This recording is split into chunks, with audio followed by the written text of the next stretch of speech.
एक नई योजनाएं घोषित की गई है।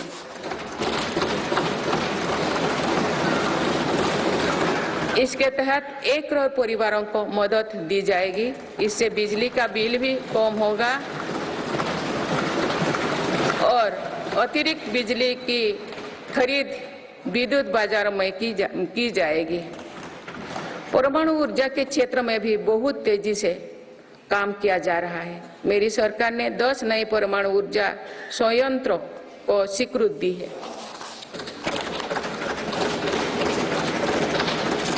हाइड्रोजन एनर्जी के क्षेत्र में भी भारत तेज गति से आगे बढ़ रहा है। हम अभी तक लद्दाख और दमन दीव में 2 प्रोजेक्ट शुरू कर चुके हैं। मेरी सरकार ने इथेनॉल के क्षेत्र में अभूतपूर्व काम किया है। देश 12% इथेनॉल ब्लेंडिंग का लक्ष्य हासिल कर चुका है। बहुत ही जल्द 20% इथेनॉल ब्लेंडिंग का टारगेट भी पूरा होने वाला है। इससे हमारे किसानों की आय बढ़ेगी। अभी तक सरकारी कंपनियां 1 लाख करोड़ रुपया से ज्यादा का इथेनॉल खरीद चुकी हैं। इन सारे प्रयासों से अपनी ऊर्जा जरूरतों के लिए विदेशों पर निर्भरता कम होगी। कुछ दिन पहले ही बंगाल की खाड़ी में एक नया ब्लॉक में तेल उत्पादन शुरू हुआ है। ये देश के लिए एक बड़ी सफलता है।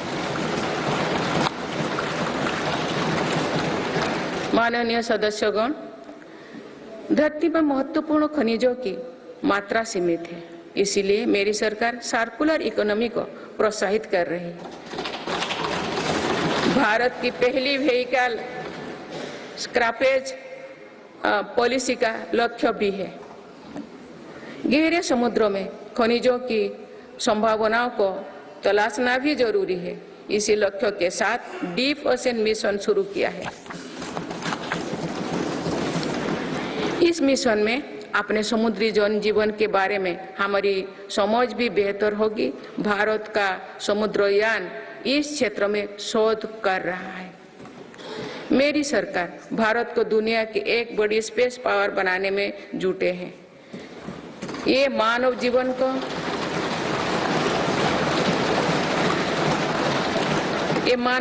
को बेहतर बनाने का एक माध्यम है। साथ ही ये स्पेस इकोनॉमी में भारत की हिस्सेदारी बढ़ाने का भी प्रयास है।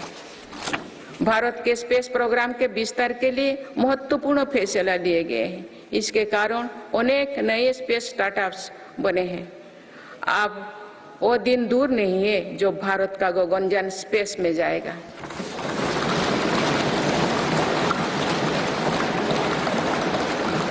माननीय सदस्यगण, मेरी सरकार ने भारत को दुनिया के अग्रणी डिजिटल इकोनॉमीज में से एक बनाया है। इससे करोड़ों युवाओं को रोजगार मिला है। हमारा प्रयास है कि चौथी औद्योगिक क्रांति में भारत दुनिया में सबसे आगे रहे। मेरी सरकार आर्टिफिशियल इंटेलिजेंस मिशन पर काम कर रही है। ये भारत के युवाओं को नए अवसर देगा। ये नए स्टार्टअप्स के लिए संभावनाएं खोलेगा। इससे कृषि, स्वास्थ्य और शिक्षा के क्षेत्रों में क्रांतिकारी बदलाव आएगी।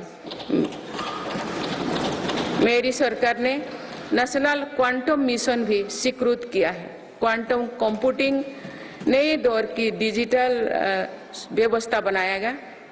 इस क्षेत्र में भारत आगे रहे, इसके लिए काम शुरू हो चुके हैं। माननीय सदस्यगण, मेरी सरकार भारत की युवा शक्ति की शिक्षा और कौशल विकास के लिए निरंतर नए कदम उठा रही है। इसके लिए नई राष्ट्रीय शिक्षा नीति बनाई गई और उसे तेजी से लागू किया जा रहा है। राष्ट्रीय शिक्षा नीति में मातृभाषा और भारतीय भाषाओं में शिक्षा पर बल दिया गया है। इंजीनियरिंग, मेडिकल, कानून जैसे विषयों की पढ़ाई भारतीय भाषा में प्रारंभ कर दी गई है।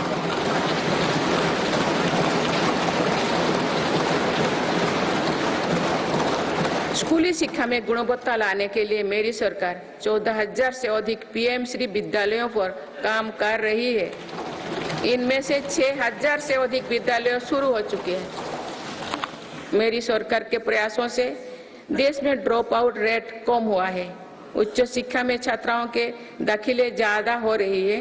अनुसूचित जाति के विद्यार्थियों के नामांकन में लगभग 44% वृद्धि हुई है। नामांकन में अनुसूचित जनजाति के विद्यार्थियों की 65% और ओबीसी के विद्यार्थियों को 44% अधिक वृद्धि हुई है। इनोवेशन को बढ़ावा देने के लिए